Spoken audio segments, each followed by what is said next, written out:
ಇಲ್ಲಿ ಒಳ್ಳೇದು ಕೆಟ್ಟದು ಅಂತ ಕೂತ್ಕೊಂಡು ಡಿಸೈಡ್ ಮಾಡಕ್ ನನಗೆ ಟೈಮ್ ಇಲ್ಲ. ಮಸ್ತಾನೆ ಯಾರು ಗೊತ್ತೇನೋ, ಬೆಂಗಳೂರಿಗೆ ದೊಡ್ಡ ದಾದ, ಅಂಡರ್ ವರ್ಲ್ಡ್ ಡಾನು. ಇಮ್ಮಿಡಿಯೇಟ್ ಆಗಿ ಊರ್ ಹೊರಟ್ಬಿಡೋ. ಒಂದ್ ವೇಳೆ ಪ್ರೂವ್ ಮಾಡಕ್ ಆಗಿಲ್ವಾ, ನೀವ್ಯಾರು ನನ್ನ ಹೊರಗಡೆ ಕಳಿಸ್ಬೇಡಿ. ನಿಮ್ಮೆಲ್ರೂ ಕಾಲಿಗೂ ಬಿದ್ದು ಕ್ಷಮೆ ಕೇಳಿ ನಾನೇ ಹೊರಟೋಗ್ತೀನಿ. ಅದೆಲ್ಲ ಏನು ಬೇಡ, ಮೊದ್ಲು ಹೊರಗಡೆ ಹೋಗೋಕ್ ಹೇಳು. ಸಾಧನಾ, ನಿನ್ಗೆ ಹೇಳ್ತಿರೋದ್ ನಾನು, ಕಳ್ಸೋ ಅವಳನ್ನ ಹೊರಗೆ ಅಂದೆ. ಅತ್ತೆ ಹೇಳಿದ್ದು ಕೇಳಿಸ್ತಾ ಇದ್ಯಾ? ಹೋಗ್ ಹೊರಗೆ. ನನ್ ಪ್ರಾಣ ಹೋದ್ರೂ ಹೋಗಲ್ಲ. ಸುಶಾಂತ್ ಬಂದ್ ಹೇಳೋವರೆಗೂ ಒಂದ್ ಇಂಚು ಅಲ್ಲಾಡಲ್ಲ.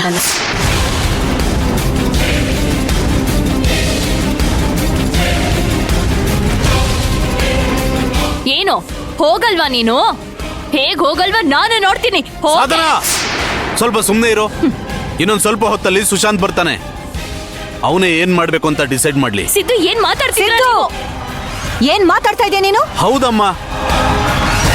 ಅಲ್ಲಮ್ಮ, ಮನೆಯಿಂದ ಒಂದು ಹೆಣ್ಣನ್ನ ಹೊರಗಡೆ ಹಾಕಿದ್ವಿ ಅನ್ನೋ ಕಳಂಕ ನಮಗ್ ಬರೋದ್ ಬೇಡಮ್ಮ.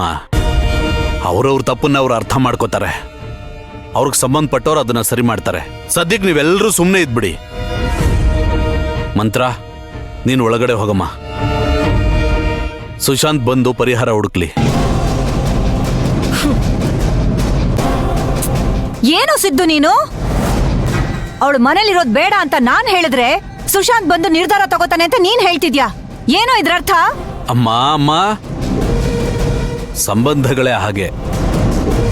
ನಾವೇನಾದ್ರೂ ಈಗ ಮಂತ್ರನ ಮನೆಯಿಂದ ಹೊರಗಾಕಿದ್ವಿ ಅಂತ ಇಟ್ಕೋ, ಸುಶಾಂತ್ ಅವನ್ ಮನ್ಸಿಂದ ನಮ್ಮೆಲ್ಲರನ್ನೂ ಹೊರಗಾಕ್ಬಿಡ್ತಾನೆ.